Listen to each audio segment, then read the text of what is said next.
ကျွန်တော်ဟောပြောပွဲတွေပါတွေသိပြီးတော့လိုက်ပြီးတော့ပြောလိမ့်မရှိပါဘူးဒီကဆရာမလေးအတင်းလာဖိတ်တာနဲ့ပဲလာပြီးတော့ပြောရတာပါကျွန်တော်ဒီကိုလာပြီးဟောပြောမယ်ဆိုတော့ကျွန်တော်အမိရတော့တားပါသေးတယ်နေကစကားတော့လေးလုံးကိုအောင်မပြောတတ်ပဲနဲ့လူရှိသူရှိပါတော့ပြောမှလေအဲ့ဒါကျွန်တော်လည်းပြန်ပြောပါတယ်အမေရဲ့လို့ကျွန်တော်လည်းစာရေးဆရာတော်ဖြစ်နေပြီဆိုတော့စကားလေးတော့ပြောတတ်မှတင်တာပဲလို့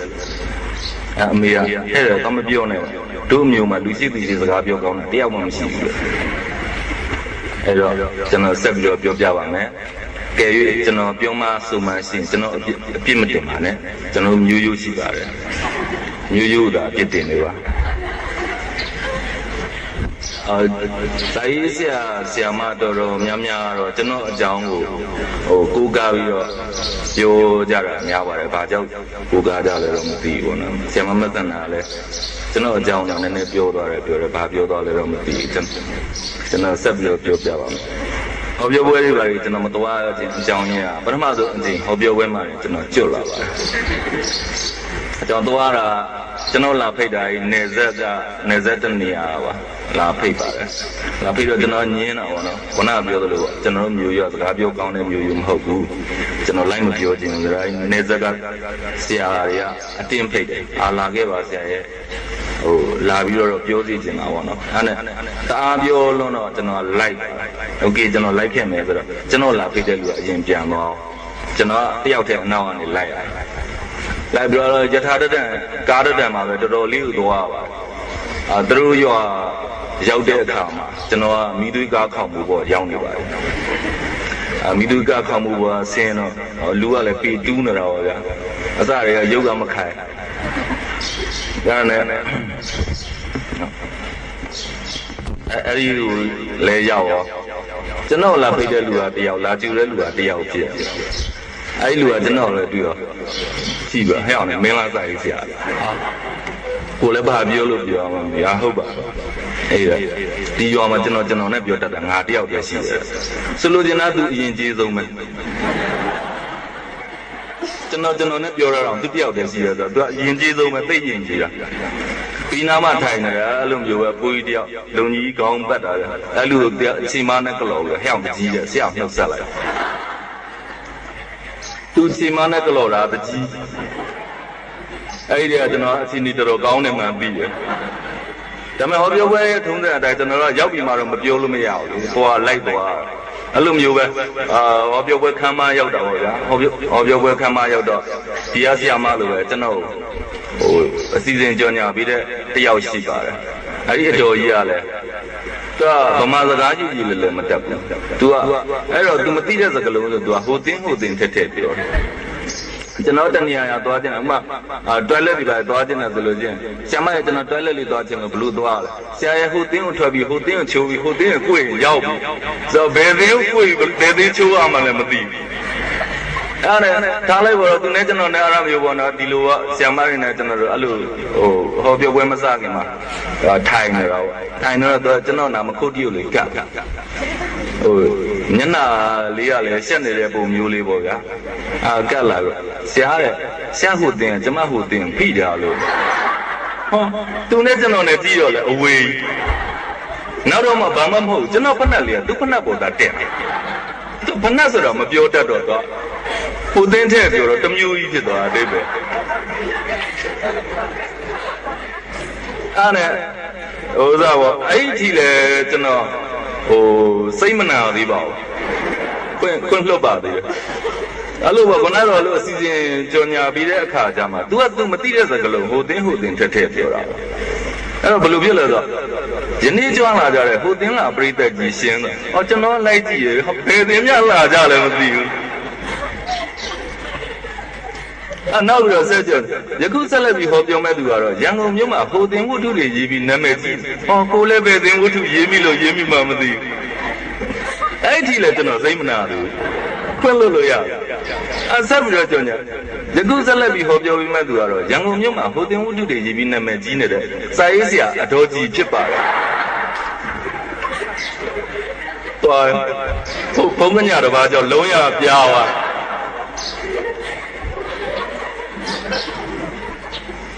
အဲ့ဒီလေကျွန်တော်သိမနာသေးပါဘူးအဲ့တော့ဟောပြောပဲထုံးစံအတိုင်းပေါ့ကျွန်တော်လိုပဲစင်မမှာတက်ပြောရလူကြီးကြီးတော့အားလုံးပေါင်း22ယောက်ပြီးရှိတယ်နားထောင်တယ်အကုန်လုံးအတိုင်းသားဖို့ဆိုနေကျွန်တော်ကြောက်အောင်ကြည့်အားနဲ့ကျွန်တော်ပြောတာပြောကျွန်တော်သာပြောနေသူတို့တုတ်တောင်မလှုပ်ဘူးအရှိမကလေးနှစ်ကောင်ဂျွန်းနေထိုးသူတို့ချင်းချင်းသေးတွေနဲ့ပတ်သူတို့ပတ်လို့ဝိုင်းကျွန်တော်လဲပတ်အဲ့နဲ့ကျွန်တော်ဒီတိုင်းပဲပြောနေတယ်ဟောပြောပဲထုံးတဲ့အတိုင်းပေါ့နော်တိတ်ပြီးတော့ဆဲဆောက်မှုမရှိလို့ချင်းဟာတာတစ်ခုပြောပြ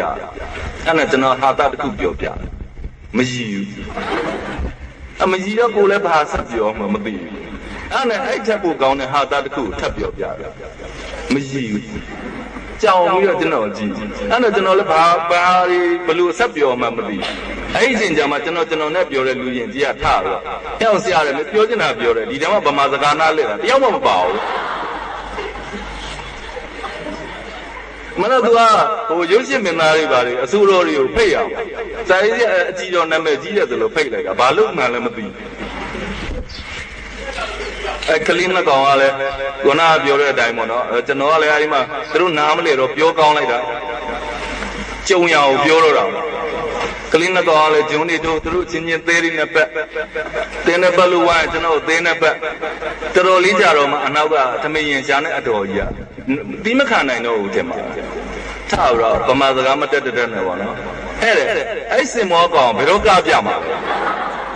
အဲ့နဲ့ကျွန်တော်နဲ့ပြောတဲ့လူကအဲ့ဒါကားပွဲမဟုတ်ဘူးလေဒီလိုပဲစကားပြောနေတာအဲ့တော့မှအဲ့တော်ကြီးကထပြီးတော့အဲ့ခုနကအရှိမဂျွန်းထုံးနေတဲ့ကလေးနှစ်ကောင်ဂုတ်ကဆွဲပြီးတော့ဟဲ့နင့်ပထွေးကဒီနေ့မကဘူးရဲ့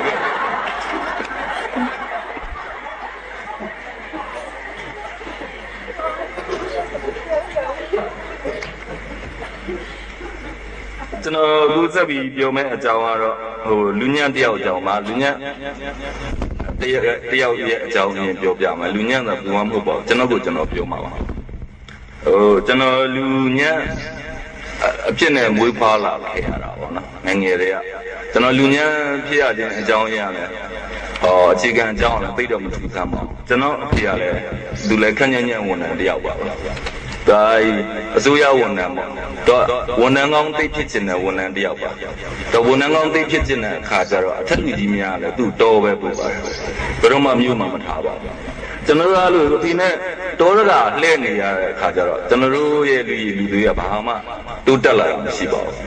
နောက်ပြီးတော့ကျွန်တော်အဖေကဝန်ထမ်းကောင်းသိဖြစ်ခြင်းနဲ့သူဆိုတော့သူက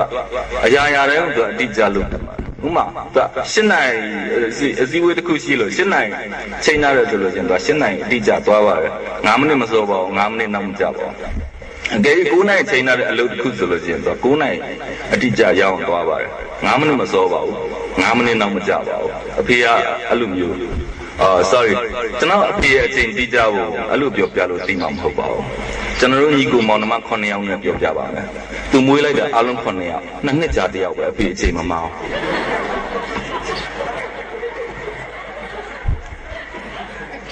ဒါတော့အဖေနဲ့အမေနဲ့မတည့်လို့9ယောက်မွေးရတဲ့မြန်တဲ့ပလိုင်းနဲ့တော့လိုက်ကောင်းအောင်မလို့အမေကလည်းမေးပါအမေကလုံးမတည့်တာဘာဖြစ်လို့2နှစ်ကြာ9ယောက်တော့မွေးလိုက်လို့ဟိုနေ့အဖေကတစ်နှစ်ခွဲချတစ်ခါလာတောင်းမှန်တော့ကျွန်တော်အမိကလေးမွေးတာမှပြောတယ်ကျွန်တော်ရွာမလားခင်တာတယောက်ရှိတယ်အဲ့ဒီအမကြီးကအခုလို့ကျွန်တော်နေရာနည်းနည်းရတဲ့အချိန်မှာဆိုလို့ရှိရင်သူမြန်မာနိုင်ငံအလေးမအဖွဲ့ချုပ်မှာဥက္ကဋ္ဌခန့်တယ်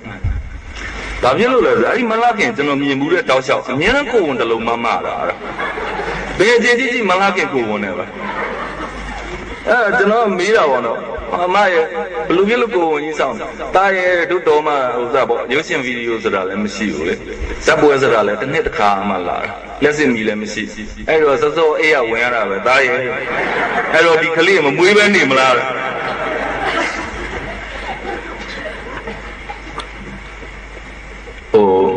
မိတူစက်တော်မှာခလုံး2ချက်3ချက်နှိပ်ရတယ်မလားခင်ဘာခလုံးမှနှိပ်ကြမလို့သူကသူမွေးနေတာတလောက နေဦးပြန်ရောက်ပါတယ်ကျွန်တော်တို့နေတဲ့နေဆိုတာအရင်တော့အနဲ့ရောက်နေပြီပေါ့ကရင်ပြည်နယ်အနဲ့ရောက်နေကလေးတကုန်းနိုင်ဆိုတာအခုလည်းတိတ်တော့မပြူသေးပါဘူးနတ်နေတော့မှာနေပြန်ရောက်သွားတော့နေရတငယ်ချင်းနဲ့ပြန်တွေးကြတာပေါ့နော်ပြန်တွေးကြတာမျိုးပဲစကားလေးပဲပြောနေတငယ်ချင်းတယောက်ကပြောတယ်ဟဲ့အောင်ကိုပဲရောမှာအလှရှိတယ်တဲ့အလှမှကျွေးတာတအားကောင်းတယ်ဘာကျွေးလဲအိုက်စခင်ကြီးကျွေးတယ်တဲ့အိုက်စခင်ကကျွန်တော်ရုပ်တဲ့နားထဲမှာမရှင်းဘူးပြည့်အိုက်စခင်ကဘာလဲမသိဘူးအဲ့ဒါဘေးနာကိုစားအောင်လေးလိုက်တငယ်ချင်းတယောက်ပြောဟဲ့အောင်သူပြောတဲ့အိုက်စခင်ကဘာလဲအားတဲ့ဒီကောင်ဘိုးလို့ပြောချင်တာလည်းမပြောတတ်လို့အိုက်စခင်ကဘာမှမဟုတ်ဘူးပဲဖာလူတာကိုပြောတာအိုက်စခင်နဲ့ဖာလူတာတော့အဝေးကြီးပဲအဲ့နဲ့ကျွန်တော်လည်းမတင်ငါလို့တော့စုံစမ်းတော့ဘာမှမဟုတ်ဘူးကိုကတိုက်လှုပ်လိုက်တာစပါးကလေး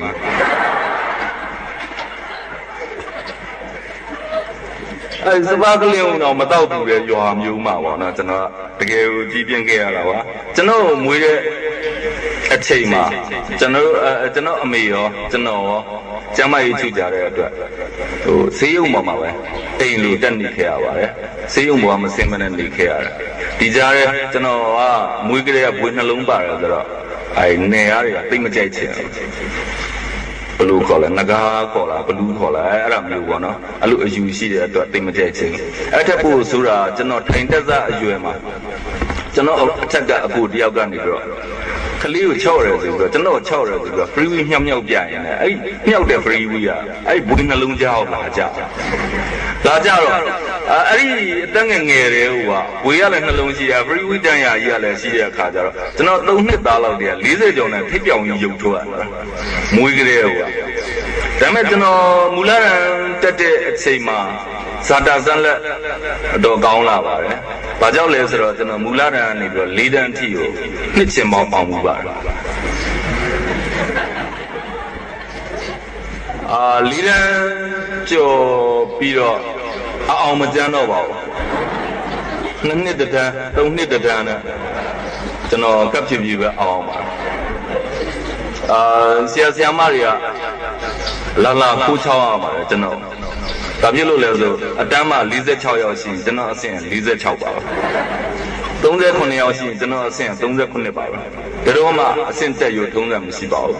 ဒါပေမဲ့ကျွန်တော်အမတန်ကြွကျင်တဲ့ကိစ္စတစ်ခုရှိပါတယ်ငယ်စဉ်တည်းကပါအဲ့ဒါတော့အခု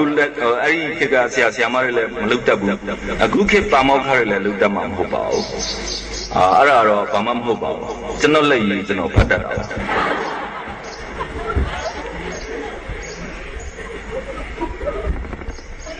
ကျွန်တော်တယောက်ပဲဖတ်တတ်တာပါကျွန်တော်လည်းကျွန်တော်ပါမောက်ကားတွေလည်းမဖတ်တတ်ပါဘူးထားလိုက်ပါတော့ကျွန်တော်အဲ့လိုမျိုးကျောင်းမှာတအားညံ့တဲ့ခါကြတော့ကျွန်တော်ကျောင်းတက်ခြင်းစိတ်မရှိတော့ပါဘူးအဲ့တော့အသက်73နှစ်အရွယ်မှာကျွန်တော်အိမ်ကနေပြီးထွက်ပြေးပါတယ်အိမ်ကနေထွက်ပြေးတာမှနင်းနာမဟုတ်ပါဘူးကျွန်တော်အဲ့ကရင်ပြည်နယ်ကနေပြီးတော့ရခိုင်ပြည်နယ်ရံပြဲကျွန်းထိကိုကျွန်တော်ပြေးပြီးပါတယ်အိမ်ကထွက်ပြေးသွားတော့မှ2နှစ်ကြာတဲ့အထိကိုကျွန်တော်အိမ်ပြန်မရောက်ပါဘူးအိမ်ကလည်းကျွန်တော်ပြေးစင်းသွင်းလိုက်ပါသေချာပြီးတော့ကောင်းလေးရတော့ကျွန်တော်ကတော့သွားတော့ပတိန်လုတ်ဖို့သွားခဲ့တာပါပဲဒါပေမဲ့ရံပြဲကျွန်းမှာဘာအလုံးမှမရှိတဲ့အခါကျတော့ရံပြဲကျွန်းကနေ9မိုင်ဝေးတဲ့နေရာကနေပြီးတော့ကျွန်တော်အရက်ပုံထမ်းပြီးတော့စားဖို့တောက်ဖို့ဖန်တီးခဲ့ရပါတယ်အဲ့ဒီကနေပြီးတော့မှကျွန်တော်အိမ်ပြေးပွားကနေပြီးတော့ကျွန်တော်ပြန်ရောက်ပါတယ်ကျွန်တော်နေကိုပြန်ရောက်ပါတယ်ပြန်ရောက်တဲ့အခါကျတော့ကျွန်တော်အနေနဲ့စာသင်လို့မတက်တဲ့ကလေးတယောက်အနေနဲ့ဘလူးမှအကြောင်းပြန်တက်ဖို့ဆိုတာမဖြစ်နိုင်တော့ပါဘူးကျွန်တော်အတန်းပညာစစ်တမ်းထိပဲနေဘူးပါတယ်အဲ့ဒီကနေပြီးတော့မှကျွန်တော်ဆောက်လို့ရည်တွေကိုတစ်ခါအလုပ်ပြန်ဝင်ပါတယ်ဆောက်လို့ရည်ထဲမှာကျွန်တော်အလုပ်ကျန်းအနေနဲ့ဝင်ပါတယ်ဒါပေမဲ့အဲ့ဒီမှာရှိတဲ့အင်ဂျင်နီယာများကကျွန်တော်သဘောကျပါဘာလို့လဲဆိုတော့ဒီအင်ဂျင်နီယာနဲ့ပတ်သက်တဲ့ဒီတရားတွေပါဆောက်လို့ရှိရင်အသုံးပြုတဲ့ theory ကို level တို့ချိန်တဲ့နေရာမှာကျွန်တော်အမတန်ကျွမ်းကျင်ပါတယ်ဒီ theory တို့ level တို့ဆိုဒီဘက်မှာရှိတဲ့နှမ်းစီလောက်အမှန်နဲ့ဟိုဘက်တရားမြစ်တစ်ခုကိုကြော်ပြီးတော့ဟိုဘက်ဘက်မှာတရားထိုးမဲ့ရိုက်တာတဲ့နှမ်းစီလောက်အမှတ်ကိုမလွဲအောင်ကြည့်ရပါတယ်အဲ့ဒီကလွယ်လို့ရှိရင်တရားကြီးကကိုယုကာယဖြစ်တယ်ပါကျွန်တော်အဲ့ဒါကိုအမတန်ကျွမ်းကျင်ပါတယ်အဲ့ဒီတရားကြီးတစ်ခုလုံးအဲ့ theory တို့ level တို့ကျွန်တော်ပဲကြည့်ခဲ့ပါတယ် နောက်ဆုံးအဲ့ဒီတရားယူခုဘက်ဒီဘက်ထိုးမှန်ဆိုတဲ့အချိန်မှာခုနှစ်ပေတိတိလွဲနေပါတယ်အဲ့နဲ့ကျွန်တော်ကအဲ့ဒီဆောက်လုပ်ရေးအလုပ်ကလည်းအလုပ်ပြုတ်ခဲ့ပါတယ်အဲ့တော့ကျွန်တော်ဥစားပေါ့နော်အနုပညာအဲ့ဒီတော့မှကျွန်တော်အနုပညာအလုပ်လုပ်မှဆိုပြီးရန်ကုန်တက်လာပါတယ်ရန်ကုန်ရောက်တဲ့အခါကျတော့ကျွန်တော်စိတ်ထဲမှာတော့ကိုယ်လည်းမှာဖတ်တာမှတ်တာတော့အများကြီးရှိနေပါတယ်ရှိနေတော့ကျွန်တော်ရဲ့စိတ်ထဲမှာရန်ကုန်မြို့ကိုစရောက်တာနဲ့တော့ကိုယ်ပညာနဲ့ဆိုလို့ရှိရင်ချက်ချင်းအလုပ်ရမယ်ချက်ချင်းပတ်စံရမယ်ကျွန်တော်အဲ့လိုထင်နေပါတယ်ဒါပေမဲ့ရန်ကုန်မြို့မှာအနုပညာအလုပ်လုပ်ဖို့ဆိုတာကျွန်တော်ထင်တော့မလွယ်ပါဘူးဘာဖြစ်လို့လဲဆိုတော့ကျွန်တော်တို့ကပကြီးရေးတဲ့လူတွေဟုတ်ပကြီးရေးတဲ့ကကြပကြီးပုံတစ်ပုံရေးပြီးတော့မဂ္ဂဇင်းတိုက်ကိုပြပါတယ်မဂ္ဂဇင်းတိုက်ကကြိုက်လို့ရှိရင်တို့ယူပါတယ်အဲ့ဒီဟာကိုယူပြီးတော့မဂ္ဂဇင်းထက်တဲ့အချိန်တစ်လကြာတော့မှကျွန်တော်တို့ရဲ့လုပ်အားကပကြီးရေးကရပါတယ်အဲ့တော့အဲ့ဒီအတော်တွင်းမှာကျွန်တော်တို့ကအမြဲတမ်းငတ်တလဲပြတ်တလဲပါပဲဘယ်လောက်ထိလဲဆိုကျွန်တော်စာအုပ်ဖတ်ပြီးရလို့ဆိုသိပါလိမ့်မယ်ကျွန်တော်ကြုံခဲ့ဘူးလားတခါအဲ့လိုမြို့ထဲမှာပကြီးကားရလို့ရှိရင်အဆင်ပြေမယ်ဆိုပြီးတော့ကျွန်တော်နဲ့ကျွန်တော်အကူနဲ့မြို့တွေသွားပါတယ်သွားပြီးတော့အခက်မသိတော့အဲ့ဒီနေမှာအဲ့ဒါမလားပါဘူးကျွန်တော်တို့မှပြန်စရာပတ်စံလည်းမရှိပါဘူးကျွန်တော်တို့အဲ့ဒီတော့ဂျုတ်ကုံမှနေပါတယ်ဂျုတ်ကုံထဲမှာအမတယောက်ကကျွန်တော်တို့ခြံစောက်ပြီးတာပါအဲ့သူ့ခြံကိုကျွန်တော်တို့စောက်ပြီးတော့နေနေတာပါအဲ့နဲ့အဲ့ဒီအစိုးရကနေဂျုတ်ကုံကြီးပြန်ဖို့ဆိုတာဘလို့မှမဖြစ်နိုင်ပါဘူးလမ်းလျှောက်ပြန်လို့ရှင်တော့တညလောက်တော့လမ်းလျှောက်အဲ့တော့ကျွန်တော်တို့အဲ့ဒီမှာမိုးတွေကလည်းရွာနေတော့အဲ့လိုပေါ့ဖြတ်သွားဖြတ်လာကားတွေကြည့်ပြီးတော့သူများလိုင်းကားကပြီးပြီးတော့ကားစီးသွားလို့ရှင်တော့ကျွန်တော်အားကြဘူးပါတယ်ငါလည်းတစ်ချိန်ချင်းတော့ဒီလိုလိုင်းကားကလည်းပြီးပြီးတော့ကားစီးကျင်လိုက်တာဆိုတဲ့စိတ်ကူးမျိုးပေါ်ဘူးပါကျွန်တော်တို့မှာကားကလည်းမရှိပါဘူးဘလို့ပြန်လို့ပြန်မှလည်းမသိပါဘူးညလည်းဖြည်းဖြည်းနှက်လာပါတယ်ည9နိုင်လောက်ဖြစ်တဲ့အခါကျတော့ကားတွေလည်းနည်းနည်းပါရှာလာကျွန်တော်ကနောက်ဆုံးကျတော့မနေနိုင်တော့ကျွန်တော်ကိုစားဒီအတိုင်းဆိုလို့ရှိရင်တော့ပြန်ဖို့မလွယ်တော့ဘူးပေါ့နော်ဘလို့ပြန်ရမလဲဆိုငါလည်းစဉ်းစားနေတာပဲကွာတော့ဘလို့ပြန်မဟုတ်စဉ်းစားနေလို့မရဘူးခုဆုံးဖြတ်မှရတယ်အဲ့နဲ့ကျွန်တော်ကခဏစဉ်းစားโอเคအကြံရဘာဘလို့အကြံဘာမှမမေးနဲ့ငါနောက်လိုက်ခဲ့โอเคအဲ့နဲ့ဂျုတ်ကုံတစည်းဂျုတ်ကုံကားတစည်းလာပါတယ်ကျွန်တော်ကကားပေါ်ပြည့်တက်ပါတယ်ကျွန်တော်လည်းရောက်တော့မောင်းတော့နဲ့အနောက်ကပြည့်တက်တယ်ပြည့်တက်တော့အမှစပယ်ယာကားတွေလိုက်တောင်းတာပါနော်စပယ်ယာဆိုတဲ့လူတွေကလည်းတော်တော်မျက်စိလင်းနေလေခုနတက်လာတဲ့2ယောက်ကားပြီးဟိုဘက်က4ယောက်တက်လာတယ်ကားမပြရသေးဘူးအဲ့ဒီတော့တယောက်မှပြ30ပေါ့တယောက်ပြ30ပေးဟောတယောက်တစ်ချက်ပေးအဲ့ဒါမျိုးလိုက်ကောက်ရင်ကျွန်တော်တို့ပဲရောက်လာဟုတ်ခုနတက်လာတဲ့2ယောက်ကားမပြရသေးဘူးဆိုကျွန်တော်အကူကဟဲ့လူဒါမြောက်ကလာသွားတဲ့ကားကျုပ်ကုံနဲ့မြောက်ကလာတခြားစီပါဘာမှမဆိုင်ပါဘူးဘာမှမဆိုင်တဲ့လမ်းအောင်သွားမေးတာမြောက်ကလာသွားတဲ့ကားလားစပယ်ကဘယ်နှမျိုးမြောက်ကလာသွားမှာဒါအင်းစိန်ကျုပ်ကုံမဲ့သွားတဲ့ကားကျွန်တော်က sorry ကားမှားစီမိလို့ရှင်းမှတ်တိုင်ဆင်းတယ်တမတ်တိုင်ရောက်သွားပါမစိုးနောက်ကားတစ်စီးလာတဲ့ကျုပ်ကုံကားပါပဲတိနဲ့ပြည့်တက်ပါတယ်ဒီကားဖို့ရောက်လို့ချင်းဒါစပယ်ကားကလာတောင်းလို့ရှိရင်အဲ့ဒီတိုင်းပဲကျွန်တော်အကူကမေးပါတယ်ဟဲ့လူမြောက်ကလာသွားတဲ့ကားအမြတော်သားလားပါလားဆိုအပြောခံလိုက်တယ် sorry ကားမှစီလို့စစ်တမတ်တိုင်ဆင်းမယ်2မှတ်တိုင်ရောက်တော့ပါအဲ့လိုနဲ့သွားရင်လည်း4မှတ်တိုင်5မှတ်တိုင်လောက်ကြတော့ကျွန်တော်ကရှက်လာတယ်အဲ့လိုမျိုးဆိုလို့ရှိရင်ဒီပြန်ပတ်လာတဲ့ကားကျွန်တော်တို့လာပြန်မိမှာသိကြပါအဲ့တော့ကြာမြောက်ကလာသွားတဲ့ကားလားဆိုကန်ချခံရမှာအဲ့တော့ကျွန်တော်ကအချင်းအဲ့အမျိုးဆိုလို့ရှင်တော့မဖြစ်တော့ဘူးတော့ကျွန်တော်လည်းနည်းနည်းရှက်လာတော့မဟုတ်ကိုစံဒီအစီအစဉ်မကောင်းဘူးနော် plan တစ်ခုပြောင်းဘလို့ပြောင်းမလဲမိမအကြံရှင်ပါရှိတယ်ကျွန်တော်တွေးတာရှင်းရှင်းလေးပဲဗမာအချင်းချင်းပဲဗျာကားကမရှိဘူးပြောစည်းလိုက်စပယ်ယာပေးစည်းရဟုတ်တယ်မလားအဲ့တော့အဲ့လိုပဲပြောစည်းလိုက်မပြီးဘူးလားကျွန်တော်ကမင်းပြောရဲလားပြောရဲအေးမင်းပြောရဲငါအနောက်ပြုံးပြတာဟောတော့မပြောဘူးပြုံးမဲ့ပြုံးပြတာအေးပြောမယ်ဆိုတော့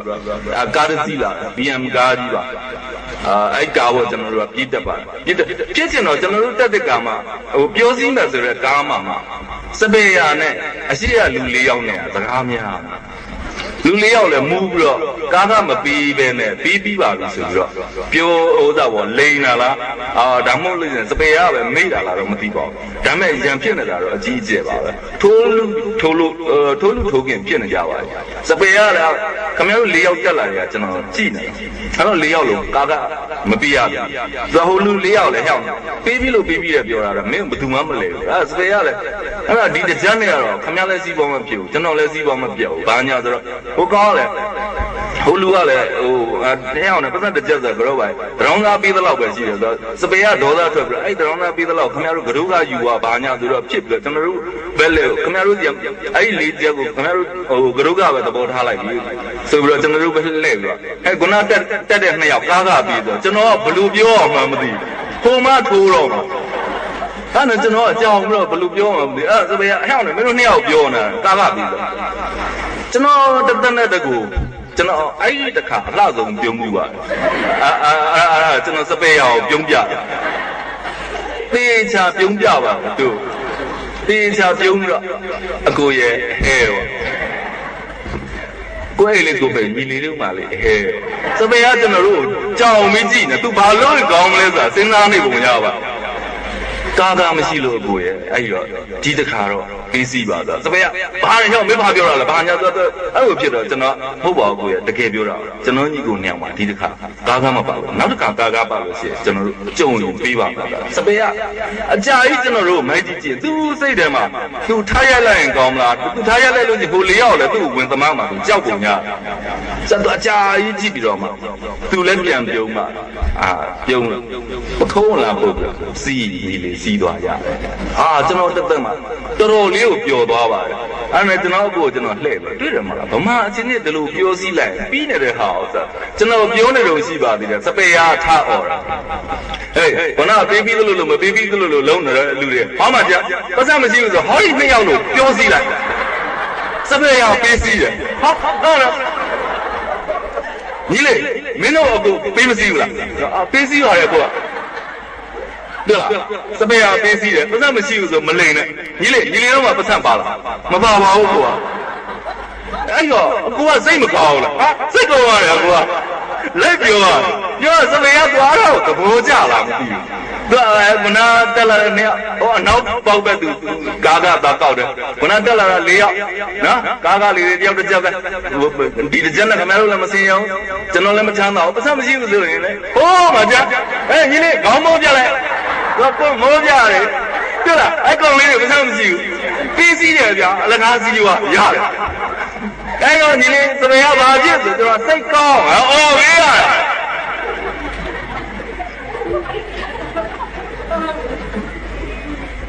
အကျင့်ရပြီလားဟမ်ဟာလားရအကျင့်ရပြီလားရပါအဲ့လိုမျိုးဖြစ်တဲ့အခါများတော့ကျွန်တော်တို့ကဒါပုံမှန်လင်းပြောပြတာပါ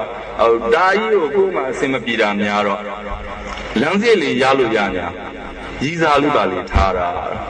ဘာသာမရှိလို့ရှိရင်တစ်ချက်တော့ပြီးပါအောင်မြို့တယ်သွားခြင်းကိုလှုပ်လို့ရတဲ့လူကရှားတာပြီးတာသူများတွေတော့အဆင်ပြေပါရဲ့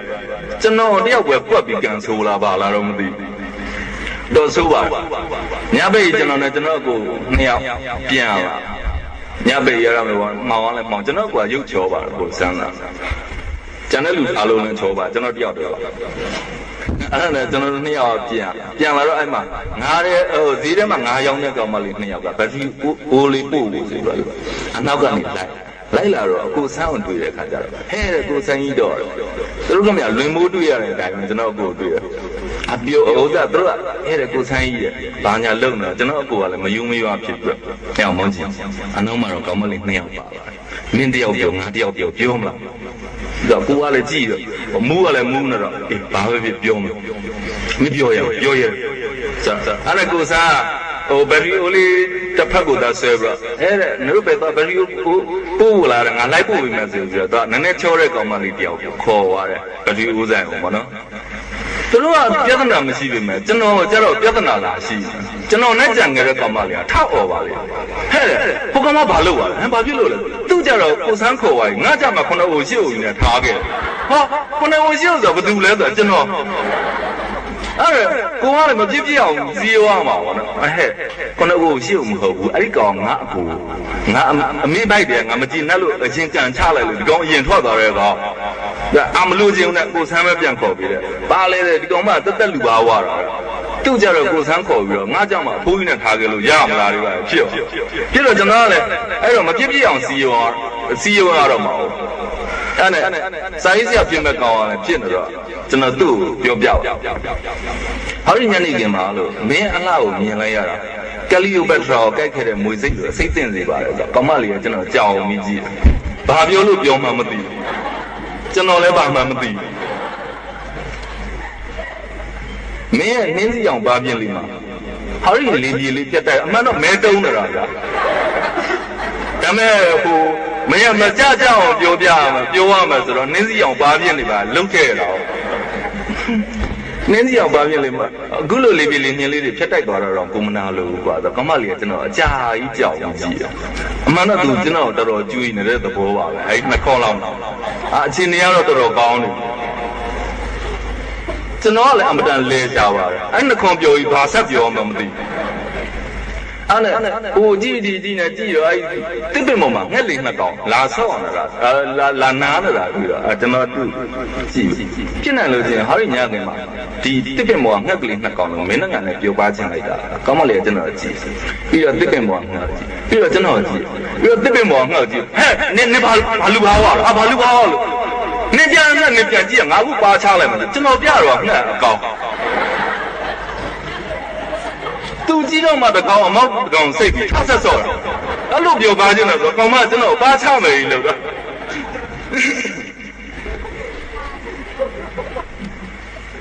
ရုပ်မခိုင်တာပြောပါတယ်ကျွန်တော်ဘလူးရုပ်ရှင်ကားယုံကျွန်တော်ဘလူးဆိုကျွန်တော်ရဲ့နာမည်ကြီးဆုံးကားပါပဲဝတ္ထုလည်းနာမည်ကြီးရဲ့ဘေလူဝါလို့ကဘာရုပ်အဆိုးဆုံးမင်းသားကိုလည်းကျွန်တော်တို့ခေါင်းဆောင်မင်းသားဖြစ်အောင်တင်ခဲ့တာဆိုတော့ကျွန်တော်ရဲ့ဘလူးရုပ်ရှင်ရိုက်တော့ကျွန်တော်ကတိတီနဲ့ဝေါ်ရှိရှိပါ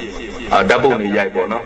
မင်းသားတွေကလည်းအများကြီးလာကြည့်ကြတာမင်းသားတွေလာကြည့်လို့ရှိရင်တော့ပြိသက်တွေကပြီးတဲ့အတိုင်းပေါ့ဟဲဦးကျော်သူကြီးတော့တွေပါလေပေါ့နော်ကိုလင်မိုးကြီးတော့ဘေလူကတော့ဘေလူကလေးကချစ်စရာလေးတွေပါလုံးကျွန်တော်ရဲ့ဝေါ်ရှိရှိမှာကျွန်တော်ဝေါ်ရှိပေါ့နော်အဲဒီရှိမှာကျွန်တော်ဓာတ်ပုံတွေမှာအရိုက်ခံရက်ခံနေတဲ့အချိန်မှာအတော်ကြီးတယောက်အသာလေးကမကိုဒီယိုနဲ့ကဟုတ်လားဒီတော်ကြီးပါလေကိုနဲ့ပဲဓာတ်ပုံတွဲရိုက်ချင်လာပါလားပေါ့နော်ငါကြည့်တော်တော်လေးကြာတော့မှကျွန်တော်နာလာကအကြီးတော်နဲ့နာမည်ကြီးနေတာကြာပြီတဲ့ဘာလို့တာလဲခင်းနေတယ်ဩကိုလည်းဘာပြောမှမသိကိုဇက်ကလည်းလာကြည့်နေတယ်အကြီးတော်နဲ့နာမည်ကြီးနေတာကြာပြီဘာလို့တာလဲဆိုကိုကဘာပြောမှမသိအဲ့နဲ့ရွဲ့ပြီးတော့နိုင်ပြင်းတာလားအဲ့တော့မှအဲ့ဒီတော်ကြီးမျက်လုံးအချောင်လက်သွားတော့ကြားဘူးရဲ့ဒီတော့နိုင်ပြင်ဆိုင်နာမည်ကြီးရဲ့နိုင်ပြလာပြေဦးမယ်ဒါလည်းကကျွန်တော်ပြောပါမယ်အဲ့ဒီနဲ့ကျွန်တော်တို့ဟိုစားပေါ့ပကြီးဒီဇိုင်းလုပ်တယ်ပကြီးဒီဇိုင်းကိုအရင်စလုပ်တာနော်ပကြီးဒီဇိုင်းလုပ်တဲ့နေရာမှာလည်းကျွန်တော်အလုပ်ပြုတ်ခဲ့ပါတယ်အလုပ်ပြုတ်ရခြင်းအကြောင်းရတော့ဘာမှမဟုတ်ပါဘူးကျွန်တော်တို့ကအရှင်တော့အခုလိုကွန်ပျူတာနဲ့လုပ်တဲ့ခင်မဟုတ်လက်နဲ့ကရတာစားတယ်လက်နဲ့ကရတဲ့ခါကျတော့ကျွန်တော်အများဆုံးဟိုတမျက်နှာအောင်20ရပါတယ်ကျွန်တော်တို့ကတစ်နေ့ကို10မျက်နှာလောက်ကတ်မှာသမင်းစားဖို့အဆင်ပြေတဲ့အနေထားကိုရှိပါအဲ့တော့ကျွန်တော်တို့ကတစ်နေ့ကိုဇာမျက်နှာ20လောက်ကိုဟိုဝယုံသုံးကနဲ့ကတ်တာကျွန်တော်တို့လုပ်တဲ့ဟာတွေကလည်းမှုကင်းစာအုပ်တို့ဖျားစာအုပ်တို့အဲ့ဒါမျိုးရောနေတာကျွန်တော်ကအဲ့ဒီဟာကိုစာမှားကတ်မိပါတယ်မှုကင်းနဲ့ဒီဖျားစာအုပ်နဲ့ကျွန်တော်မှားပြီးတော့ရောကတ်မိတာမဂ္ဂဇင်းထဲမှာပါလာတော့ဘယ်လိုဖြစ်သွားလဲဆိုတော့ဘုရားရှင်ကိုတော်မြတ်ကားတဲ့နောက်လိုက်နောက်ပါအချွေညာ900နဲ့အတူတာဝတိပြည်ကနေကောင်းကင်ပြည်ကကြွတော်မလို့ပြီးတဲ့အဲနောက်တစ်ပတ်လည်းကြောင်းဟိတ်ကောင်မပြေးနဲ့မင်းတို့ဒီလမ်းလာမယ်သိလို့ငါစောင့်တယ်ကွာဆိုလက်ထိတ်ခတ်ပြီးစားပလင်းနှစ်မောင်ဖမ်းလိုက်တယ်ကျွန်တော်လုံးမပဲဖះရလဲဖမ်းခံလိုက်ရတယ်ဟုတ်ကြတော့အဲ့လိုဖြစ်သွားတဲ့အခါကျတော့ကျွန်တော်အလုပ်ပြုတ်ခဲ့ပါတယ်။ဟုတ်ပါကျွန်တော်အလုပ်တွေပါအဆင်ပြေတဲ့အခါကျတော့နေတွေပါပြန်တော့ဗောနော်ကျွန်တော်ကြီးမိတွေပါအိမ်ပြန်တာဗောအိမ်ပြန်လို့ရှိရင်ကြီးမိတွေကပြောတယ်နေအဲ့လိုဖြစ်နေတာအရက်တွေပါတောက်တယ်မဟုတ်လားအရက်တောက်လို့ရှိရင်တော့အဲ့လိုအမှားများတာဗော ဆိုတော့ကျွန်တော်ကလည်းဟိုဇာတ်ကြီးဆရာလည်းဖြစ်လာတော့စကားအတက်တယ်ကြီးမြတ်ပြောတော့သူရမေရိယပြန်တော့ဗာကျူးလွန်ဂျန်နက်ကံလေးပါသူ့လိုကျိုးသွားတယ်ပေါ့နော်အဲ့နဲ့ကိုကလည်းစကားနည်းနည်းတက်တော့ကြီးမေစဉ်းစားဦးသူရမေရိယကံတော့ဗာကျူးလွန်ဂျန်နက်ကံလေးပါသူ့လိုလုံသွားတာစဉ်းစားကြည့်လေအချက်မူပြီးသူများလိမ်မှုမပြောနဲ့ကိုရှာတော့ကိုမကိုင်းမိအောင်နည်းကြိုးစားနေသူများပြည့်စည်ခိုးဖို့ပြောနေကိုအိတ်တယ်ဘယ်ကောင်မလို့မအောင်မှမသိဘူးသူများအသက်သက်ဖို့မပြောနဲ့ကိုယ့်အကူမြောင်းနဲ့လိမ့်မသိအောင်လည်းမနေကြိုးစားရနေတာသူများသားမယားပြစ်မှာကိုပူတော့ငွေသေးတဲ့နိုင်ငံခြားမှာအိန္ဒိယမှာလည်းမသိဖြစ်တယ်အရက်မူပြီးတော့ပန်းညက်နဲ့ဝင်အိတ်တာကိုဖိနေမူဝင်လို့ဝင်မှန်းတော့မသိဒါမှကြီးမင်းတွေမရတော့ဟိုစားပေါ့ရက်လူပေါ့အနေမှာအနေရဖျားတကူကြီးဖျားစီတက်ပြီးတော့ကဲငါဆိုတဲ့တိုင်လိုက်ဆိုဒါပဲနားလိုက်ဆိုကျွန်တော်ဇောကြည့်ပြီးကျွန်တော်ဇောကြည့်ပြီးဒီရက်ကိုရတပတ်လူထဲမှာဒီဖျားရတပတ်လူထဲမှာဒီဖျားတော့လူလိုက်အောင်ရန်ကုန်ပြန်တက်လာတငယ်ချင်းနဲ့တွေ့တော့သူတို့ဆွဲတော့ကိုကမနေနိုင်ပြန်တောက်ချင်တော့ဘလူလောက်အောင်မသိနာနဲ့တကူကြီးဖျားကိုပြန်သွားတယ်ရှင်ဗျာပြီးတော့ယောဘုရားမှာတော့လူခဲ့ပါလားဗျာအခုမနေနိုင်လို့ပြန်တောက်ပါတော့မယ်ဗျာအဲ့တော့ဘုရားအချင်းချင်းသာပြောလိုက်ပါတော့ဗျာဘုရားအချင်းချင်းပြောတော့ကိုချင်းနှိပါတယ်ဗျာဆိုတော့အခုကျွန်တော်ပြောခဲ့တာဒါအချိန်မရလို့ကျွန်တော်အချင်းချင်းပြောပြတာပါကျွန်တော်စပြီးတော့ပြောခဲ့တဲ့ဟာအားလုံးမှန်သမျှကျွန်တော်ကြုံခဲ့ရတဲ့ဒုက္ခတွေကြီးပါပဲကျွန်တော်အခုပြောသွားတဲ့အထက်မှာကျွန်တော်အဆင်ပြေသွားတဲ့ဟာဆိုတာတခုမှမပါပါဘူးဟိုမွေးကလေးကနေကြောင်းနေတဲ့အရွယ်လူလက်အရွယ်အိမ်ကထွက်ပြေးတဲ့အခုအချိန်ထိကိုကျွန်တော်တို့မှာအဆင်မပြေတဲ့ဟာအများကြီးရှိပါတယ်အဲ့ဒါတွေအားလုံးကဒုက္ခလို့လူတွေသိကြပါတယ်ဒါပေမဲ့ဒုက္ခကိုအခုလို့ကျွန်တော်ပြန်ပြောတဲ့အခါမှာရည်စရာဖြစ်လာဒါနောက်တစ်ချိန်မှဖြစ်လာတဲ့အခါကျတော့ကျွန်တော်တို့ဟာသားဖြစ်လာပါတယ်လူဘဝမှာလည်းခံစားတတ်တဲ့လူတွေတော့ကတော့အလွမ်းသက်ဖြစ်ပါတယ်တဲ့တိတော့တဲ့လူတွေတော့ရည်စရာကောင်းတဲ့ဇာတ်လမ်းတစ်ခုပါပဲလူတိုင်းကကိုယ့်ဘဝကိုတအားခံစားပြီးတော့အလွမ်းသက်လုပ်တတ်ကြပါတယ်အဲ့တော့ကိုယ့်ဘဝလွမ်းစရာကောင်းတယ်အမှန်ပြန်တွေးကြည့်ပါပြန်ပြီးတော့ကျွန်တော်လိုပဲပြန်စဉ်းစားကြည့်ပါဒါနောက်တစ်ချိန်မှဟာသားဖြစ်လာပါဥမာဆိုကြပါတော့ကျွန်တော်ငယ်စဉ်တော့ခေါင်းပေါက်ပူပါတယ်လူတိုင်းလည်းခေါင်းပေါက်ပူကြပါလိမ့်မယ်ခေါင်းပေါက်တဲ့အချိန်မှာသွေးတွေထွက်ပါလိမ့်မယ်နာကျင်လို့ငိုကောင်းငိုခဲပူပါလိမ့်မယ်ဒါပေမဲ့အသက်အရွယ်ကြီးရင်လာတဲ့အခါမှာအဲ့ဒီခေါင်းပေါက်တဲ့ဟာငယ်စဉ်တော့လို့သွေးလည်းမထွက်တော့ပါဘူးနာကျင်မှုလည်းမရှိတော့ပါဘူးဒါပေမဲ့အမာရွတ်အနေနဲ့တော့ကြံရင်ကြံပါလိမ့်မယ်ဆိုတော့အဲ့ဒီအမာရွတ်ကိုစမ်းပြီးတော့ငယ်စဉ်ကကိုသွေးထွက်လို့နာကျင်လို့ငိုခဲရတာကိုတွေးပြီးတော့ပြန်ပြီးတော့ငိုကြမှာပါဒါမှမဟုတ်လို့ချင်းအဲ့ဒီအမာရွတ်ကိုစမ်းပြီးတော့ငါငယ်ငယ်ကခေါင်းပေါက်ပြီးဟိုဘလားဆိုတဲ့စိတ်ကူးမျိုးနဲ့ပြုံးမိမှာလားနောက်ပြီးတော့ကျွန်တော်တို့ဗမာလူမျိုးများလောကရန်တရားကိုဒိုင်းနှမျိုးနဲ့ကာကွယ်တတ်ပါတယ်တဲ့တစ်မျိုးကတော့ကိုယ်ကိုယ်ရဘာသာတရားဖြစ်ပြီးတော့တစ်မျိုးကတော့ဟာတာပညာပေါ့ဟာတာပညာဆိုတာခုနကကျွန်တော်ပြောတဲ့အတိုင်းပါပဲအားလုံးတွေးတောပြီးတော့အခုဖြစ်နေတဲ့ဒုက္ခနောက်တစ်ချိန်မှာဖြစ်မဲ့ဟာတာဘာလို့စဉ်းစားဆင်ခြင်စီခြင်းနဲ့ကျွန်တော်ပြောတာကိုဒီကုန်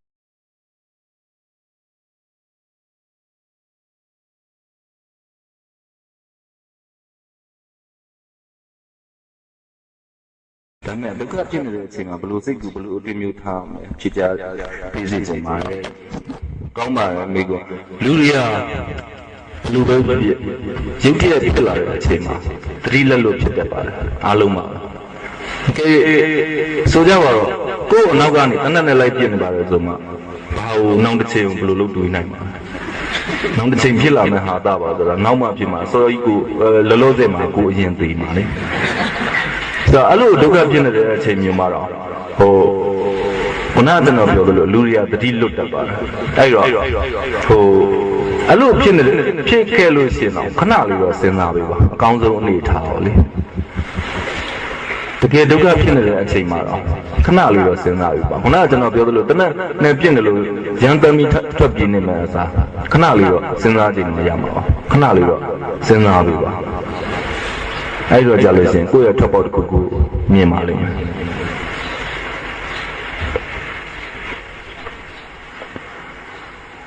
ဒုက္ခတွေအားတဲ့ဆရာပြောလို့ဟာသမဖြစ်ပဲဒုက္ခတွေထဲမှာပဲဝဲလက်နေရင်ကျွန်တော်တို့ဘယ်လိုရင်ဆိုင်မလဲ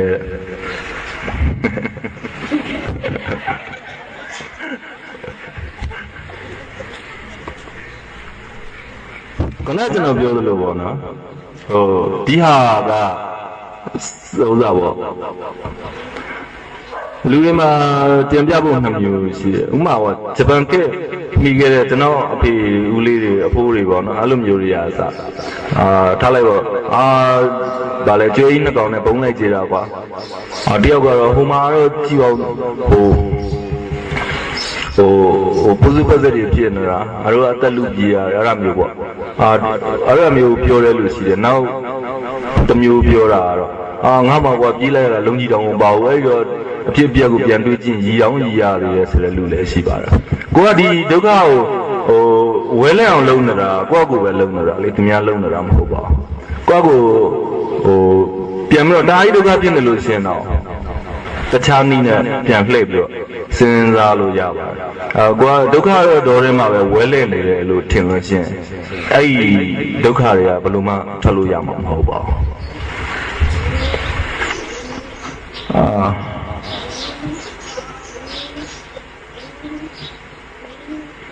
လောကရန်တရားကိုလည်းနှမျိုးနဲ့ကာကွယ်ရမှာကိုယ်ကိုယ်ရဘာသာတရားနဲ့ကာကွယ်မယ်ဆိုရင်ထိရောက်မှာလားတဲ့ဟာသားနဲ့ကာကွယ်မယ်ဆိုထိရောက်မှာလားဒါတော့ကိုယ်တန်ပဲတချို့ကြတော့ကျွန်တော်တို့ကြတော့ဘာသာတရားနဲ့ဆိုလို့ရှင်ကျွန်တော်တို့အသက်ငယ်ပါသေးတယ်ဒီဟာတချို့ဆိုလို့ရှင်ခလုတ်ထိလို့ရှင်ဖျားရည်ဆိုတဲ့ဟာမျိုးလဲတတ်တာပဲလေအဲဒီတော့သူတို့ရဲ့ကိုယ်ကိုယ်ရသူတို့ရဲ့ကာကွယ်ရတော့ဘာသာတရားဖြစ်နေတော့ကျွန်တော်တို့ကြတော့လူငယ်ဖြစ်တဲ့အခါကျတော့ကျွန်တော်တို့အနေနဲ့ကတော့အရာကိုဖြတ်တန်းသွားတဲ့လမ်းတိုင်းကိုပျော်ပျော်ရွှင်ရွှင်နဲ့ပဲဖြတ်တန်းနေတဲ့အတွက်ကျွန်တော်တို့ကတော့ဟာသားနဲ့ကာဆိုတော့ဒါပေမဲ့ကိုယ့်ကိုရွေးချက်ကြည့်ပေါ့နော်ဘုရားဆုတောင်းကြည့်လာပေါ့ကျွန်တော်တို့ဒီပျော်ပျော်ရွှင်ရွှင်နေတာပို့ထိရောက်လာပေါ့နော်အဲ့နှစ်ခုတော့ကိုယ့်ကိုစဉ်းစားကြည့်ကြပါဒီလိုမိဖို့နေရအမှန်တော့ကျွန်တော်လည်းမလိုက်ပါဘူးကျွန်တော်လည်းတော်တော်လေးကိုတပါရင်းနဲ့တပါရင်းနဲ့လူတွေနဲ့မှပို့ပြီးတော့လိုက်မှာဒါပေမဲ့ကျွန်တော်သိတဲ့လောက်တော့ဖြည့်သွားပြီးပါမှာဟာတာဝတ္ထုတွေကိုအဓိကရည်တဲ့ဇာတိဆရာပြောင်းနေတယ်အပြင်မှာကိုယ်ဥတွေရဲ့ဇက်ကောင်လို့ပြောရှင်းနေနိုင်လားတဲ့ဟာတာဝတ္ထုရည်တဲ့လူတယောက်ကကျွန်တော်ဇာဥဒေတာရည်ရကျွန်တော်မရည်ရဘူးလေဒါကြောင့်လည်းဗျာသူများကိုရည်အောင်လုပ်ဖို့ဆိုတာစိတ်ဖြစ်စီမှုအများကြီးပုံများပါဥမာလူတယောက်ကိုပဲရည်စရာတစ်ခုပြောပြပါအဲ့ဒီလူရည်အောင်လုပ်ဖို့ဆိုတာဒီရုံမြင့်မြေအတန်ကြာပြီးထိုင်ပြောနေတော့ခက်ပါဆိုတာဇာနဲ့ရည်ရတာပို့ပြီးတော့စိတ်ဖြစ်စီမှုပုံများပါကျွန်တော်တို့စဉ်းစားဖို့နှစ်ဆင့်ရှိပါတယ်တခုကတော့အဖြစ်မှန်အတိုင်းကိုအရင်ကြည့်ပါတယ်ပြီးတော့မှကျွန်တော်တို့ဟာသားအမြင်နဲ့တစ်ခါပြန်ကြည့်တယ်ပညာရေးလို့ရေးစင်အတိုင်းတစ်ခါတည်းရေးလို့ရတဲ့ပညာမျိုးမဟုတ်ပါဘူးဟာသားဆိုအခက်ဆုံးပညာပါပဲရှင်တော့ဒီအထာရသက်ရှိရတဲ့မှာဟာသားပညာပါပါတယ်ဆိုတော့ကျွန်တော်တို့ကဘယ်အရာကိုမဆိုနှစ်ခါပြန်ကြည့်ရပါနှစ်ခုပြန်စဉ်းစားတွေးဖို့နှစ်ဆင့်ဖြစ်နေတာပေါ့နော်ဖြစ်နေတော့စိတ်ဖြစ်စီမှုပူများပါတယ်လူတွေကိုရမောပြောက်ချင်အောင်ရေးထားတဲ့ကိုယ့်ရဲ့ဝတ္ထုတစ်ပုဒ်ဟာလူတွေရဲ့စိတ်ကိုဘယ်လောက်ထိဆက်ဆောင်နိုင်မယ်လို့ထင်ဟာတာဆိုတာတော့ကျွန်တော်မြင်တာတော့ကောင်းသောစကားကိုဆိုခြင်းပါပါကောင်းသောစကားကိုဆိုတဲ့အခါမှာမကြိုက်တဲ့လူရှားပါမကြိုက်တဲ့လူကိုယ်စကားကောင်းကောင်းပြောရဲဆိုဘယ်သူမှဆိုကြိုက်ကြတာကြီးပါပဲအဲ့တော့လူတွေရဲ့စိတ်ကိုဘယ်လောက်ထိဆက်ဆောင်နိုင်လဲဆိုတော့ဟာတာပညာကိုတက်လို့ရှိရင်90ရာဘဝမှာ90ရာခိုင်နှုန်းအောင်မြင်တယ်လို့ဆိုပါတယ်ကျွန်တော်ပြောတာတော့မဟုတ်ပါဘူးကျွန်တော်တော့မအောင်မြင်ပါဘူးအဲ့ဒါမျိုးသူတို့ဆိုယူရှိပါတယ်ဟာတာကိုနားလည်လို့ရှိရင်လူဘဝကို90ရာခိုင်နှုန်းအောင်မြင်တယ်လို့ပြောကြပါတယ်ဟာတာဆိုတာလူတွေရဲ့စိတ်ပြော့ရှင်းအောင်ရေးရတဲ့အတွက်အဲ့ဒီဝတ္ထုတွေကိုရေးတဲ့အခါမှာစိတ်ကူနဲ့ဖန်တီးရေးတာလားဒါမှမဟုတ်လက်တွေ့မြင်ရတွေ့ရအခြေခံပြီးရေးတာစာရေးဆိုတာကိုယ်ပတ်ဝန်းကျင်အတွင်းအကျုံ90ရာခိုင်နှုန်းရှိပါတယ်အဲ့ဒါပြီးတော့မှပြန်ပြီးတော့စဉ်းစားတာ8ရာခိုင်နှုန်းရှိပါတယ်ပြန်ပြီးတော့စဉ်းစားပြီးဇက်လန်ဆင်တာ8ရာခိုင်နှုန်းရှိပါတယ်တကယ်တမ်းချရည်က2ရာခိုင်နှုန်းပဲရှိပါတယ်အဲ့တော့များသောအားဖြင့်တော့ကိုယ်ပတ်ဝန်းကျင်မှာမြင်နေတွေ့နေရတာကိုအရင်လေ့လာတာပါပြီးတော့ခေါင်းထဲမှာဇက်လန်ဆင်တာပါပြီးတော့မှဒီဟာကိုအစဉ်ပြေပြီးဆိုတော့မှချရည်တာပါကျွန်တော်တို့ဖွဲ့ကဒုက္ခကိုဟာတာအဖြစ်ခံစားတတ်ပြီမှဒီခံစားချက်ကိုပတ်ဝန်းကျင်ကလူတချို့ကအမြင်ဆောင် စောင်းခဲ့မှုပါတယ်ဒီလိုပြုမှုမျိုးဆရာဘလို့ဝေဖန်သုံးသပ်တချို့တွေကြတော့လေဟိုဆိုပါတော့ဟာတာဇာကြီးဆရာဒီတယောက်ကပြောဘူးလေသူကငယ်တော့အမတန်လေးကိုပေါ့ရှချမ်းနေတတ်တော့ဗောနော်သူများတွေကိုသူ့အနေနဲ့ရည်ရတဲ့ဟာတာတွေရှောက်လုပ်တယ်ဥပမာသူများလုံကြီးနဲ့ထိုင်ကုန်နဲ့ခြိရတတ်တာမျိုးဗောနော်နောက်ပြီးတော့သူများရဲ့လွယ်အိတ်နဲ့အဲ့လိုထိုင်ကုန်နဲ့ခြိရတတ်တာမျိုးကိုယ့်အတွက်တော့ရည်စရာဖြစ်တာပေါ့နော်ဒါပေမဲ့ကျန်တဲ့လူတွေအတွက်အနှောက်အယှက်ဖြစ်စေတာမျိုးလည်းရှိတယ်အဲ့မျိုးတွေကိုတော့ရှောင်ကျင်တင်တာပေါ့ဘာလို့လဲဆိုတော့အဲ့ဒီကျုပ်ကအဲ့ဒီဟာတာကိုယ့်အတွက်ပဲဖြစ်တာလေကိုယ့်ပတ်စင်နဲ့အတွက်ပဲဖြစ်တဲ့အတွက်သူများရဲ့အမြင်မှာအနှောက်အယှက်ဖြစ်နိုင်တာဆိုတော့ဟိုအလူကန်တစ်ခုပဲဆိုတော့လော်စပီကာနဲ့အော်ရလူကတော့သူကအလူတိုင်းကိုတရားဓမ္မအကြောင်းပြောပြလို့ပြောပြရတယ်အလုံးကသူတရားဓမ္မနာခံနေရတယ်လို့ထင်တယ်ဒါပေမဲ့ဖုန်းဝင်ကြအနှောက်အယှက်ဖြစ်တယ်လေအဲဒီလော်စပီကာတန်းကြောင့်သူပြောနေတဲ့စကားကြောင့်ဆိုတော့ဒီဟာသားကိုလည်းဟိုဖန်တီးတဲ့အခါမှာကိုတယောက်တည်းရည်ရဖို့တော့နဲ့စားလို့ရှိရင်အများပြောချင်တဲ့ဟာပိုကောင်းတာပေါ့နော်ဆရာကြီးတော်ရဲ့ဘဝတစ်သက်လုံးလက်ကင်ထားတဲ့ဆောင်ပုဒ်ဒါတော့ခုနကလည်းကျွန်တော်ပြောခဲ့ပြီးပါပြီကျွန်တော်ဒုက္ခဆိုတာနောက်တစ်ချိန်မှဖြစ်လာမယ်ဟာတလို့ကျွန်တော်ထင်တယ်နောက်ပြီးတော့ကျွန်တော်တကယ်ယုံကြည်တာကတော့ကောင်းတာလို့ကောင်းတာဖြစ်မယ်လို့ပဲယုံကြည်တယ်လူတိုင်းမှာပြောရှင်စရာအမှတ်တရတွေရှိခဲ့ကြပါတယ်လူတိုင်းရဲ့ပြောရှင်စရာအမှတ်တရတွေမှာအခုဘဝမှာရှိခဲ့တဲ့ပြောရှင်စရာအမှတ်တရတစ်ခုကိုပြောပြပေးပါပြောရှင်စရာအမှတ်တရတွေကတော့အများကြီးပါကျွန်တော်မှတ်မှတ်ရပြောပူတာတော့ငါလည်းတတိယအချိန်တက်တဲ့အခောက်တင်ချပြေးလိုက်တာမှတ်ရတာကျွန်တော်ဘဝမှာပြောလို့ကျွန်တော်ကဏ္ဍမှတ်လို့မရဘူးကဏ္ဍလေးကိုမမှတ်နိုင်ဘူးကျွန်တော်အဲ့ဒီတင်ချဆိုတော့ခါမှမအောင်အမြဲတမ်းတုံရဒါပေမဲ့အဲ့ဒီတစ်ခါတော့မှတ်ရဘူးနောက်တစ်ခုကကျွန်တော်တို့လူငယ်တိုင်းအတွက်တမိုးရှိစီမဲ့စကားလက်ဆောင်ဒါဒီတမိုးရှိစေတဲ့စကားလက်ဆောင်ကျွန်တော်ပြောတော့လေကျွန်တော်စိတ်ကြိုက်ဖြစ်နေပါလေလူတိုင်းကတော့ကျွန်တော်တို့ဘုရားအဆုံးအမမှာအများကြီးပုံများပါဘုရားအဆုံးအမဘုရားကောင်းတဲ့စကားကြီးပဲပြောသွားတဲ့အတွက်သူ့ရဲ့အဆုံးအမတွေကပိုကောင်းပါကျွန်တော်ရဲ့အဆုံးအမဆိုလို့ရှိရင်ပျက်စီးသွားမှာပါဘဝအတွက်အကျိုးရှိပြီးမှတ်သားစရာဖြစ်စီမယ်ဟာတာတစ်ပုဒ်လောက်ပြောပြပါဟာတာတွေကခုနကလည်းပြောခဲ့ပြီးပါရဲ့နော်အဲ့တော့ဟာတာကြီးလည်းဆက်မပြောချင်တော့ပါဒီနေရာမှာဆိုလို့ဘဝပြတ်တော့ဒုက္ခရောက်သွားသူအတွက်နောက်တစ်ချိန်မှာအဲ့ဒီဒုက္ခဟာတာဖြစ်နိုင်မှာခင်ဗျာခုနကကျွန်တော်ပြောခဲ့သလိုပေါ့စိတ်ခံစားမှုနဲ့လည်းဆိုင်ပါဝတ္ထုလေးတစ်ပုဒ်ဖတ်ပူပါတော့ဒါ Christian Church ခုမှာဒါသဲဥဆရာပြောင်းလဲလုပ်တဲ့အခါမှာအဲ့ဒီမှာရှိတဲ့ဒီချက်ကြောင်းစောက်တဲ့လူကိုသဲဥဆရာတက်ကခေါ်တွေ့ခမည်းစာတက်လာကျွန်တော်စာမတက်ပါဘူးစာမတက်ဘူးအဲ့ဒါဆိုလို့ချင်းဒီ church မှာစာတက်တဲ့လူတွေစာမတက်တဲ့လူတွေမထားဘူးစာတက်တဲ့လူတွေပြောင်းထားမှာဆိုသူ့အလုပ်ဖြုတ်လိုက်တော့သူကစိတ်ညစ်ပြီးတော့အိမ်ကိုပြန်လာတဲ့လမ်းတောက်လျှောက်မှာသူကအလုပ်ပြုတ်သွားပြီးဘာလုပ်အောင်လဲမသိဘူးပေါ့နော်အလုပ်ကလည်းတစ်ခုခုလုံးမှဖြစ်အဲ့ဒါနဲ့သူကလိုက်ကြည့်နေတယ်အဲ့ဒီ church အနီးနာပတ်ဝန်းကျင်မှာစလိတ်ရောင်းတဲ့ဆိုင်ရှိအဲ့နဲ့သူကဒီနားမှာတော့ငါလည်းအလုပ်ပြုတ်ပြီးဆိုတော့ဘာမှလုပ်စရာမရှိမှတူစလိတ်ရောင်းတဲ့ဆိုင်လေးတော့ဖွင့်လိုက်ပါသူ့မိမနဲ့တိုင်းပဲနဲ့အရင်တော့စုရတဲ့ပတ်စံနည်းနည်းလေးနဲ့သူတို့ကစလိတ်ရောင်းတဲ့ဆိုင်လေးအဲ့တော့သူ့ဆိုင်ကဒီအယောင်းဝယ်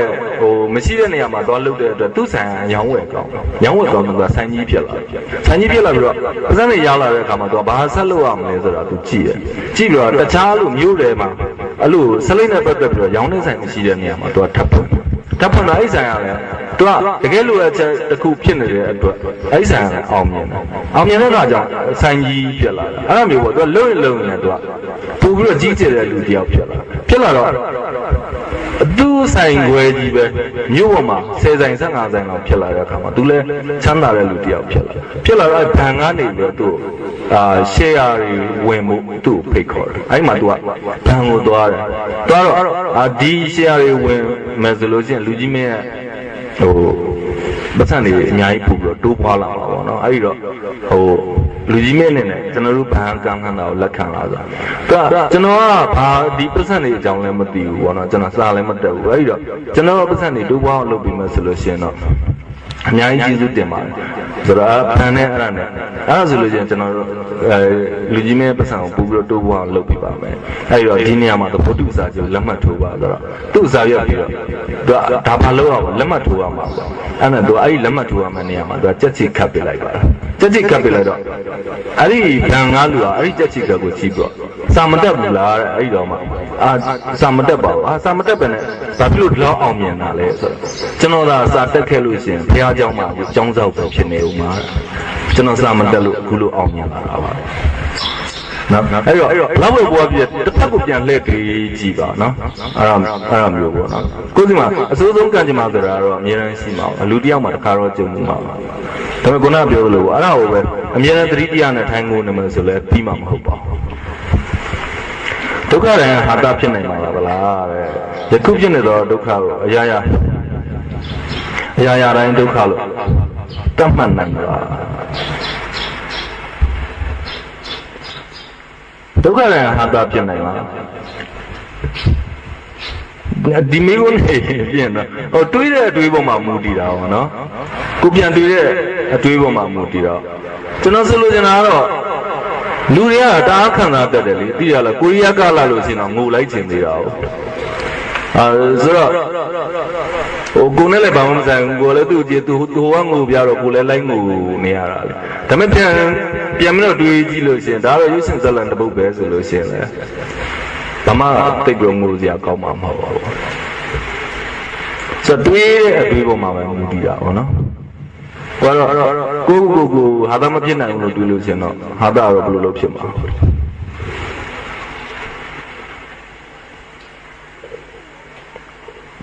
ကျွန်တော်ရဲ့ခေါင်းစဉ်တွေကြီးပဲဆိုတော့ကျွန်တော်ပြောထားတဲ့အထက်မှာအကုန်ပါတော့ဖြစ်နေတယ်။ဦးကြည်မင်္ဂလာပါအကြည်တော်ကြီးတဲ့ဝတ္ထုရံကျဲတဲ့စက်တင်မူတော်ရဲ့အိမ်ရဲ့အဓိပ္ပာယ်လေးအမှတ်တရပြောပြပေးပါ။စက်တင်မူနေမူထားတဲ့အိမ်ကကျွန်တော်တို့အိမ်ကိုရည်ညွှန်းတာပါကျွန်တော်တို့ကဘလူးကျွန်းမှာနေကြတဲ့အကြောင်းဘလူးကျွန်းမှာနေကြတဲ့အကြောင်းကျွန်တော်ဇက်လန်ဖွဲ့ပြီးရေးတာဘလူးကျွန်းကမုဒုံတောင်နဲ့တားနေတယ်မုဒုံတောင်ကကြောက်တမုံထွက်ပါတာကြောက်တမုံတွေထွက်တဲ့အခါကျကျွန်တော်တို့နယ်ဘက်ကလူတွေကဒီတိုင်းတွတ်တီအုတ်ကျွတ်တီမိုးရနဲ့စားလို့ရှိရင်ကြောက်တမုံမိုးတာကိုပိုသဘောကျတယ်ကြောက်တမုံရဲ့သဘောအရာသူကအပေါ်ပိုင်းကနေပူလို့ဖောက်ပူသူအောက်ပိုင်းကိုနေမစိတ်ပါဘူးသူကအောက်ပိုင်းကိုကြည့်လို့ရှိရင်အမြဲတမ်းအေးနေပါတော့အဲ့တော့ကျွန်တော်တို့သားတွေထုတ်တန်းနေအများကြီးရိုက်ပြီးတော့ကြောက်တင်မို့2လက်မ4လက်မအရွယ်တော်လေးတွေဖြတ်တာပါအဲ့တော့အဲ့ဒီအပေါ်မှာအထုတ်တန်းရဲ့အပေါ်မှာတန်လေးတွေရှိပါတယ်အဲ့ဒီတန်မှာဒီအချက်လေးတွေလိုက်ကတ်သွားတာပါတကယ်လို့တစ်ခုခုကြောင့်ကြောက်တင်မို့တစ်ချက်ကွဲသွားတယ်ဆိုအဲ့ဒီအချက်လေးကိုပြစ်ပြီးတော့နောက်တစ်ချက်လို့တန်မှာကတ်လိုက်ရပါတော့တအားလေးလွယ်ကူတယ်အိမ်လည်းတအားအေးတဲ့အတွက်ကျွန်တော်တို့ကြောက်တင်မို့နေမူတာပါကြောက်တင်မို့နေမူတဲ့အိမ်ဆိုတာလည်းကျွန်တော်တို့နေတဲ့အိမ်ပါပဲအញ្ញံကံကောင်းတာတွေကံမကောင်းတာတွေပြောတော့ပြီမလူပေါင်းများစွာပျော်ရွှင်နဲ့ကြည့်ရဝတ္ထုတွေကိုတန်ဖိုးထားပါတယ်ကျေးဇူးတင်ပါတယ်သိများလည်းမဖတ်ပါနဲ့လူပြည့်စီပါတယ်လို့ကျွန်တော်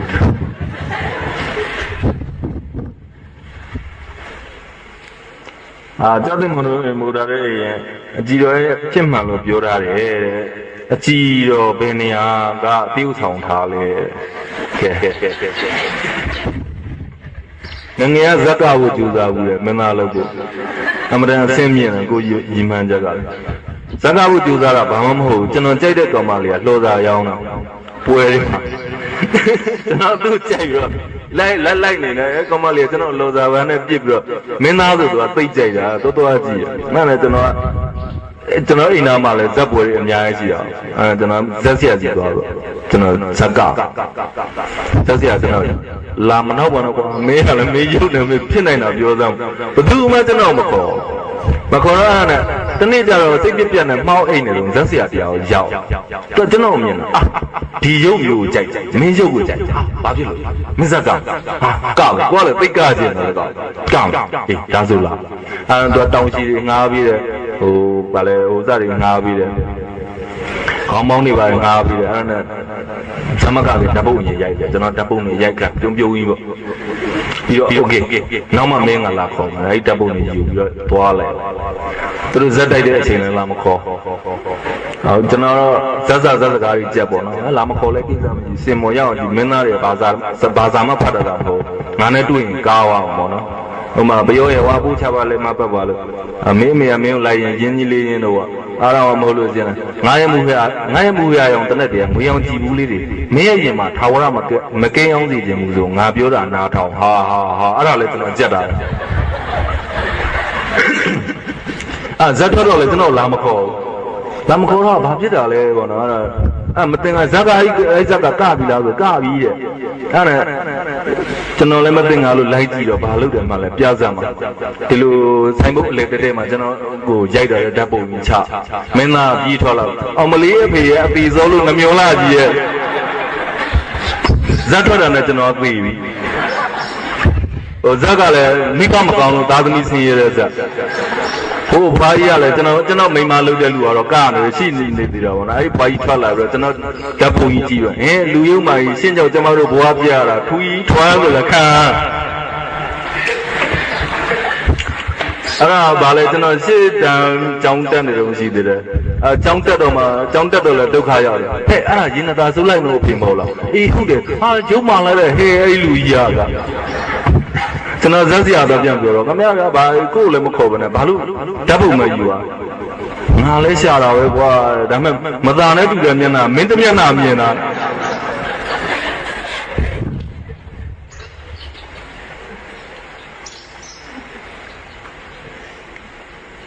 ဒီမှာရေးထားတဲ့ဟာတွေကတော့အလုံးခုနကျွန်တော်ဟောပြောခဲ့တဲ့ခေါင်းစဉ်နဲ့ပတ်သက်ပြီးတော့မိထားတဲ့ဟာတွေကြီးပါပဲအဲ့တော့ကျွန်တော်လည်းအတန်တင်ပြောနိုင်တယ်လို့တော့ပြောခဲ့ပြီးပါပြီအားလုံးလည်းရှင်းနှံ့မယ်လို့ထင်ပါတယ်နောက်ဗာများပြောစရာရှိသေးလဲဟုတ်ဆရာကတော့တစ်ချက်လောက်တစ်ခုလောက်မေးချင်ပါတယ်ဟုတ်ကဲ့